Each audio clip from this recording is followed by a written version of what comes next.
You guys probably know that there are going to be more PlayStation 5 reveals coming in August, but how soon in August? Well, it could be in early August, and that means it could be happening very, very soon. We've got an update on Union Chronicle by Suikoden creators, reveals new stretch goals, and they have just smashed their original funding goals. They're at very, very high marks, so we'll talk that as well. But more on that in a little bit. First of all, the next state of play could be set for early August, according to Jeff Grubb, who is usually on point about things. The next episode of Sony's State of Play show could be coming sooner than expected, according to VentureBeat journalist Jeff Grubb. A few hours ago, Grubb posted on Twitter a calendar of the upcoming showcase events planned for August. It all begins tomorrow with TennoCon 2020, where Digital Extremes will reveal the new expansion titled Heart of Demios. But then there's the State of Play nested before the Frontier Games Showcase, which is scheduled for August 11th, and after the rewatch Galaxy Quest due on August 5th. That could mean that the State of Play could be airing next week, though Grubb later added that no date has been set yet, and everything is rather fluid, so we have to keep in mind that things can change at a moment's notice. Somebody even asked Grubb, should we look into where you place the State of Play and Xboxing Day on this? A tiny bit yes, but still no certain date, so no date. So at this point, I would think the tentative date is scheduled for early August, but man, it's been very, very fluid with the current situation. I mean, if you look at the world situation right now, it's not looking too good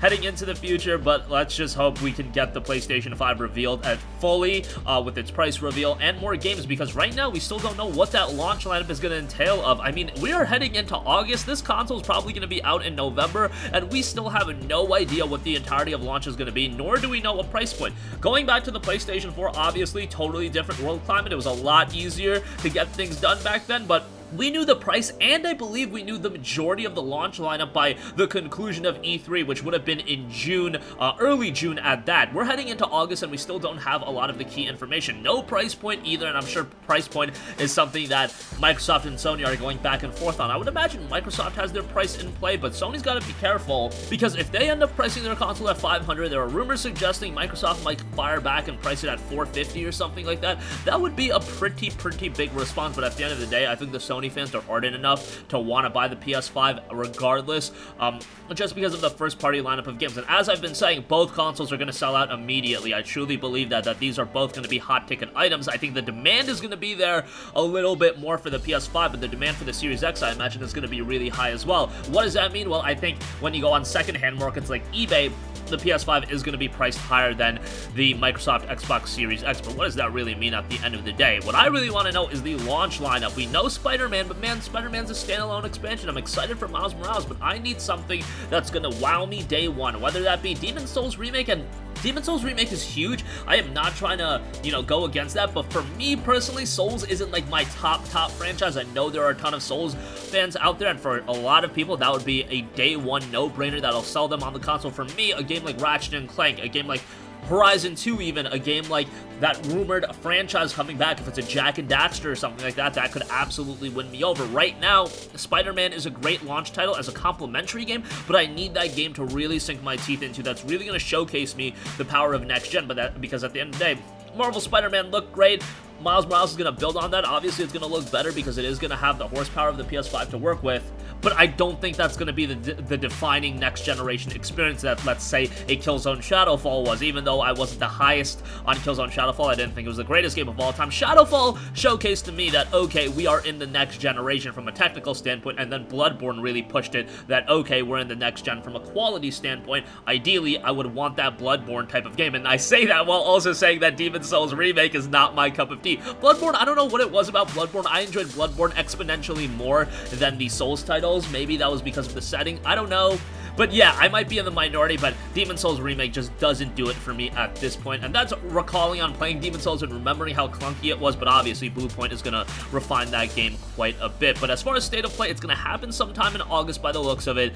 Early August is probably the tentative date at this point, but do take that with a grain of salt at this point, just because everything is changing quite a bit. Alright, moving on from that, the Union Chronicle by Suikoden creators reveals new stretch goals. Crowdfunding has passed 2.45 million. Guys, they were initially actually looking for like 500 grand. Let's actually open up the official Kickstarter site. They were looking for, yeah, around $515,000 as of recording of this video. $2,458,000 is where they're at. Holy crap, there's another Kickstarter that absolutely killed it. I did not think it was going to do as well as, say, a Wonderful 101, but I think a lot of people have been enamored by this game. They've been compelled by the game, and they decided to pick it up. Now, the interesting thing about this one is you have a pretty hefty pledging amount if you do want a copy of the game. That's $39, so I'm surprised that this many people came out and wanted to get the game. But hey, Suikoden has a ardent amount of fans, and I think it's one that people are very, very nostalgic with. Obviously, they have even bigger tiers. They have tiers going up to,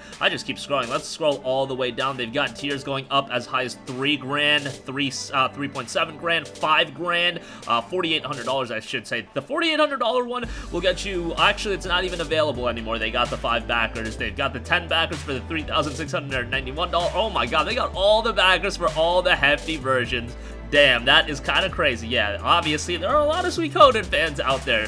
But yeah, $2.458 million on that as of the recording of this video. Now they have a $2.6 million stretch goal. The real brass goal will have a full orchestra perform of the soundtrack, and at $2.7 million will unlock the Words with Friends goal, which has not been explained yet. But really cool to see that game do really well.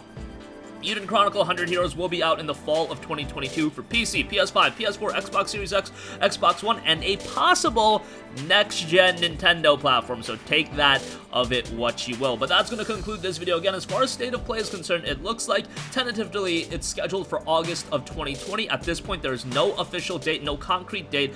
Grubb just said a tiny bit as far as the placement of the State of Play with his calendar of events in August, but still no certain date, so no date at this point, but tentatively, I think we can expect that. Union Chronicle by Suikoden Creators reveals new stretch goals amidst hitting $2.48 million in funding. That is a crazy amount to do, so that's really cool to see. That's going to conclude this video. Sound off with all of your thoughts in the comment section down below. Thank you for watching, and goodbye.